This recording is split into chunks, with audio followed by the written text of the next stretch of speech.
Mars media நேயர்களுக்கும் அன்பர்களுக்கும் இந்த நாள் இனிய நாளாக அமைய எல்லாம் வல்ல இறைவனை பிரார்த்திக்கின்றோம்.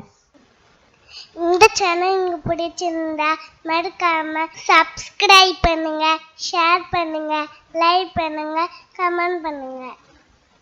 சுய உதவிக்குழு பான் கார்டுகளுக்கு எனதருமை கன்னிராசி நேயர்களே, இந்த பதிவில் நம்ம என்ன பார்க்க போகிறோம் அப்படின்னா 2024 ஆண்டு ஜனவரி மாத ராசி பலன். இந்த 2024 ஜனவரி மாதம் உங்களுக்கு எந்தெந்த கிரகங்கள் அற்புதமாக வேலை செய்ய போகிறது, எந்தெந்த கிரகங்கள் மூலமாக நீங்கள் கவனமாக இருக்கணும், சந்திராஷ்டம தினங்கள் என்னென்னைக்கு பரிகாரமாக என்ன பண்ணினா இந்த மாதம் கொஞ்சம் விசேஷமாக இருக்கும் அப்படிங்கிறத பற்றிலாம் நம்ம இப்போ தெளிவாக பார்க்க போகிறோம். உங்களோட ராசிநாதன் யாருன்னு பார்த்தீங்கன்னா புத பகவான். அற்புதம்.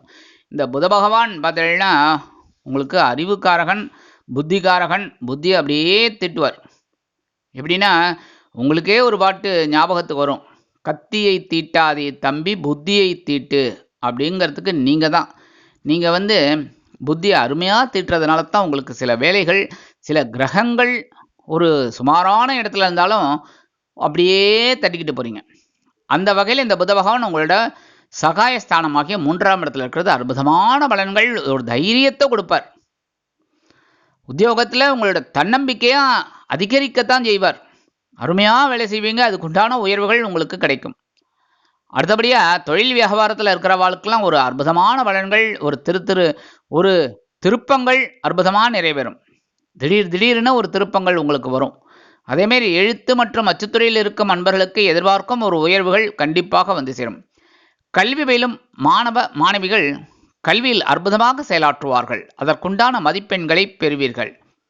மனதில் ஒருவித தைரியம் அதிகமாக இருக்கும். இல்லத்தில் சுபகாரிய நிகழ்ச்சிகள் நடைபெறுவதற்குண்டான வாய்ப்புகள் அதிகரிக்கும்.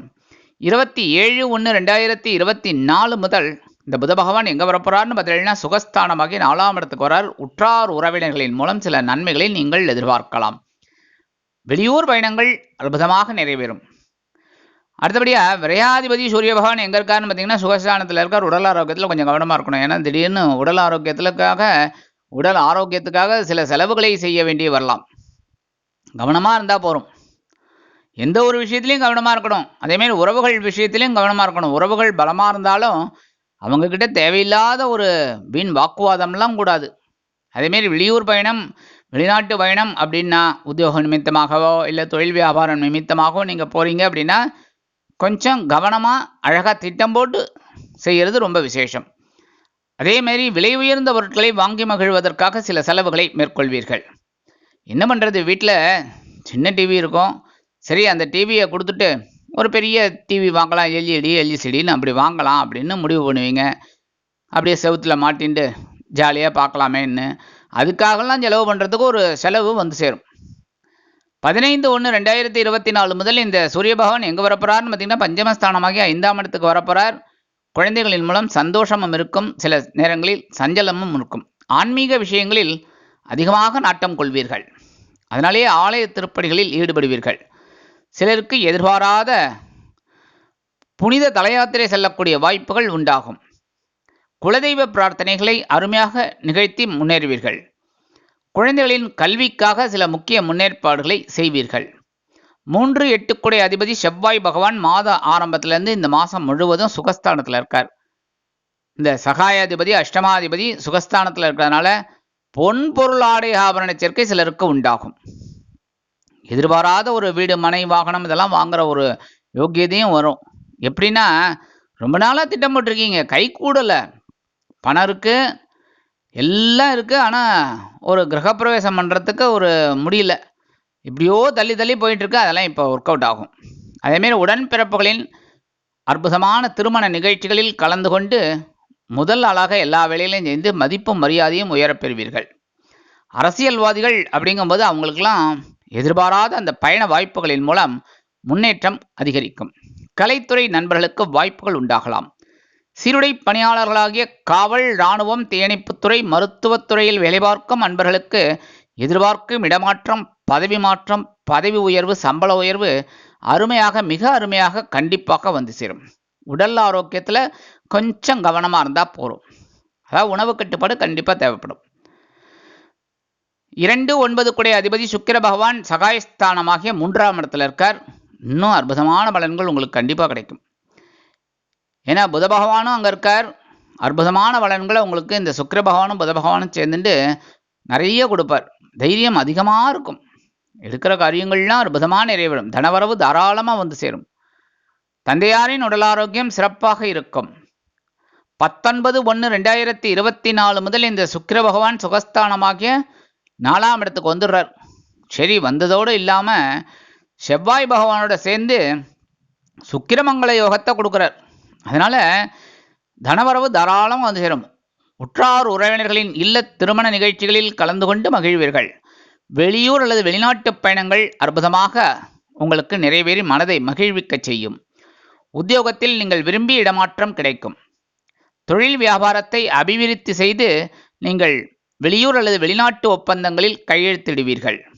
அரசியல்வாதிகள் பயணங்கள் மேற்கொள்வார்கள். இந்த சாயா கிரகமான ராகு பகவான் கலத்திரஸ்தானத்தில் இருக்கார். மற்றொரு சாயா கிரகமான கேது பகவான் ஜென்மராசியில் இருக்கார். இந்த ராகு கேது 7-1 அப்படிங்கிற இடத்துல இருக்கிறதுனால நண்பர்கள் விஷயத்தில் கொஞ்சம் கவனமாக இருக்கணும். பேசுகிற வார்த்தையில் அவ்வளோதான். அதுக்காக நண்பர்களை ஒதுக்கிட முடியுமா சொல்லுங்க? அதனால் நண்பர்கள் விஷயத்தில் கொஞ்சம் வீண் வாக்குவாதம், அதெல்லாம் இந்த விதண்டாவாதம் அதெல்லாம் கொஞ்சம் தவிர்க்கிறது நல்லதுங்க. உடல் ஆரோக்கியத்தில் கொஞ்சம் அக்கறை எடுத்துக்கோங்க. ஏன்னா ஜென்மராசியில் கேது பகவான் இருக்கார். அதனாலேயே கொஞ்சம் சில குழப்பங்கள்லாம் வரும். அதனால் கொஞ்சம் கவனமாக இருக்கிறது ரொம்ப நல்லதுங்க. கணவன் மனைவி அப்படிங்கும்போது சின்ன சின்ன அபிப்பிராய பேதங்கள்லாம் இருக்கும். அதெல்லாம் ரொம்ப பெருசு பண்ணாமல் அப்படியே அனுசரிச்சுன்னு போனீங்கன்னா குடும்ப ஒற்றுமை சுவையாக இருக்கும். அடுத்தபடியாக 4-7 கூடிய அதிபதி குரு பகவான் அஷ்டமராசியில் இருக்கார். இந்த சுகாதிபதி கலத்திராதிபதி அஷ்டமராசியில் இருக்கிறதுனால ஒரு பாடங்களை கொடுப்பார். உடல் ஆரோக்கியத்தில் ஒரு பாடத்தை கொடுப்பார். கரெக்டாக அந்த மருத்துவ செலவுலாம் ஏற்படுத்திக்கிறாங்களா, கரெக்டாக மெயின்டைன் பண்ணுறாங்களான்னு பார்ப்பார். அதெல்லாம் நீங்கள் கரெக்டாக மெயின்டைன் பண்ணணும். அதேமாரி உறவுகள்கிட்டலாம் கொஞ்சம் கவனமாக இருக்கணும். தாய் வழி உறவுகளை கொஞ்சம் அனுசரித்து போகிறது நல்லது. நண்பர்களை கூடுமானவரை கண்டிப்பாக விதண்டாவாதம் இல்லாமல் அப்படியே அனுசரித்து போகிறது ரொம்ப நல்லது. இருந்தாலும் குரு பகவானோட பார்வை பலம் அப்படின்னு பார்த்தீங்கன்னா 12ஆம் இடத்துல விழுது 5ஆம் பார்வையா செலவு கண்ணா பின்னான்னு செலவு வந்துட்டே இருக்கும். ஏதாவது ஒரு செலவு. அதுவும் அந்த தை மாதம் கேட்கவே வேண்டாம். நிறைய முகூர்த்தம் வரும். அதுக்கே செலவு பண்ணுற மாதிரி இருக்கும். ஆட்டோ செலவு, கார் செலவு, அப்புறம் அங்கே போனால் மொய் எழுதணும், இப்படி வரிசையாக இருக்குது பாருங்க. எல்லா செலவும் இருக்கும். அதனால் அதே சமயம் இந்த விருந்து கேளிக்கைகளும் இருக்கும். என்ன செலவோட செலவாக நீங்கள் அற்புதமாக நிறைவேற்றி சந்தோஷமாக இருப்பீங்க. அதே சமயம் இன்னொரு பார்வையாக 7ஆம் பார்வையாக உங்களோட தனவாக்கு குடும்பஸ்தானமாகி 2ஆம் இடத்துல விழுறதுனால தனவரவு உங்களோட செலவுக்கேற்ற மாதிரி வந்துட்டு இருக்கும். அதுவே போருமே ப்ளஸ் பாயிண்ட்டு. எவ்வளோ வருதோ அப்படியே செலவு பண்ணிட்டு போங்க. சரியா? மருத்துவ செலவு இல்லாமல் பார்த்துக்கோங்க. அடுத்தபடியாக 9ஆம் பார்வையாக உங்களோட சுகஸ்தானமாகி 4ஆம் இடத்துல விழுறதுனால அற்புதமான பலன்கள் உங்களுக்கு கண்டிப்பாக கிடைக்கும். ஏன்னா இந்த சுக்கிர பகவான் 19ஆம் வந்துடுறார். அதே சமயம் செவ்வாய் பகவான் அங்கேயே இருக்கார். அதனால் இந்த குரு பகவானோட பார்வை ஸ்ட்ரைட்டாக அந்த தனுசு ராசியில் விழுறதுனால அற்புதமான பலன்கள் உங்களுக்கு கண்டிப்பாக கிடைக்கும். சுகஸ்தானத்தில் குரு பார்வை இருக்கிறது ரொம்ப விசேஷம். அடுத்தபடி 5-6 கூடிய அதிபதி சனீஸ்வர பகவான் எங்கே இருக்காருன்னு பார்த்தீங்கன்னா அற்புதம் அற்புதம் அற்புதம். பகையுடன் ரோகஸ்தானமாகி 6ஆம் இடத்துல இருக்கார். அற்புதம். ஏன்னா இந்த சனீஸ்வர பகவான் 3, 6, 10, 11 இருந்தாலும் ரொம்ப விசேஷம். 5ஆம் இடம் பூர்வ புண்ணியஸ்தானம், அதை விட விசேஷம். போன ஜென்மத்தில் என்னென்னலாம் பண்ண புண்ணியமோ அதெல்லாம் வரும். இப்போ 6ஆம் இடத்துல உங்களுக்கு இருக்கிறதுனால உத்தியோகத்தில் நீங்கள் வைக்கிறது தான் சட்டம். அடி தூள் கலப்புங்க. உங்களுக்கு உண்டான உயர்வுகள் ஆட்டோமேட்டிக்காக கிடைக்கும். பதவி உயர்வு, சம்பள உயர்வு இதெல்லாம் அருமையாக கிடைக்கும். நீங்கள் கவனமாக வேலை செய்வீல். அந்த வேலைக்கு உண்டான உயர்வு உங்களுக்கு கண்டிப்பாக கிடைக்கும். அதேமாரி மறைமுக எதிர்ப்புகள் எல்லாம் விலகும். எடுக்கிற காரியங்கள்லாம் இப்போ அற்புதமாக நிறைவேறும். உடல் ஆரோக்கியம் ஓரளவுக்கு சிறப்பாக இருக்கும். அப்படின்னாலும் கொஞ்சம் கவனமாக இருக்கிறது. ஏன்னா மற்ற கிரகங்கள்லாம் கொஞ்சம் இப்படி இருக்கிறதுனால உடல் ஆரோக்கியத்தில் எப்போவுமே கொஞ்சம் கவனமாக இருந்தாலே நல்லது. அதுவும் 40 வயசு தாண்டிடுத்து அப்படின்னாலே கொஞ்சம் கவனம் இருக்கிறது ரொம்ப நல்லது. சாதாரணமாக சில பேருக்கு கண்ணில் வியாதி வரலாம். அதனால் அந்த கண் டாக்டரை கரெக்டாக பார்த்து அதெல்லாம் மெயின்டைன் பண்ணுறது ரொம்ப நல்லதுங்க. குழந்தைகளின் மூலம் சந்தோஷம் உண்டாகும். பகைருண ரோகாதிபதி பகைருண ரோகஸ்தானத்தில் இருக்கிறது அற்புதமான பலன்களை உங்களுக்கு கொடுப்பார். கடன்கள் விஷயத்தில் உங்களுக்கு அற்புதமான பலன்கள் கண்டிப்பாக கிடைக்கும். கடனை அடைக்கக்கூடிய ஒரு வாய்ப்புகள்லாம் உங்களுக்கு கிடைக்கும். அதேமாரி கொடுத்த கடன் உங்களுக்கு திரும்பி வரும். அதேமாரி கொடுக்கல் வாங்கலில் இருக்கிறவங்களுக்கெல்லாம் புதிய முதலீடு அப்படியே போட்டு பெரிய லெவலில் கொண்டு வரலாமாங்கிற ஒரு சிந்தனை இருக்கும். அதெல்லாம் அற்புதமாக நிகழ்த்தி முன்னேறுவீர்கள்.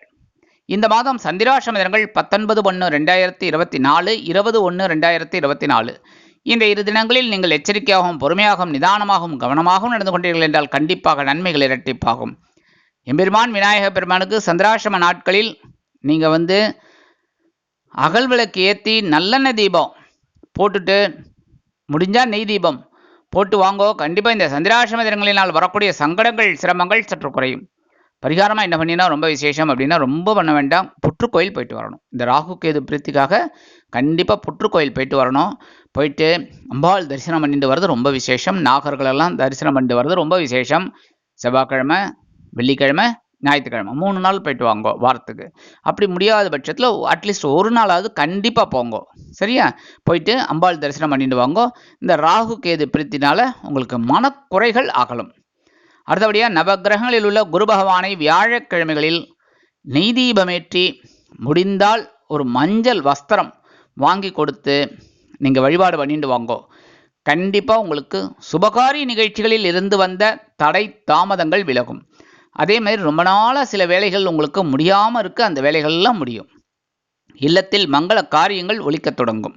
நிறைய நன்மைகள் உங்களுக்கு கண்டிப்பாக கிடைக்கும். ஆக இந்த சிறு சிறு பரிகாரங்களின் மூலம் இந்த 2024ஆம் ஆண்டு ஜனவரி மாதம் ஒரு அற்புதமான மாதமாக உங்களுக்கு அமையும் என்று கூறி விடைபெறுகிறேன். நன்றி, வணக்கம். மீண்டும் ஒரு அருமையான பதிவில் நான் உங்களை மனமகிழ்ச்சியோடு சந்திக்கிறேன். வாழ்த்துக்கள். வாழ்க வளமுடன். இந்த சேனல் உங்களுக்கு பிடிச்சிருந்தா மறக்காம சப்ஸ்கிரைப் பண்ணுங்க, லைக் பண்ணுங்க, ஷேர் பண்ணுங்க.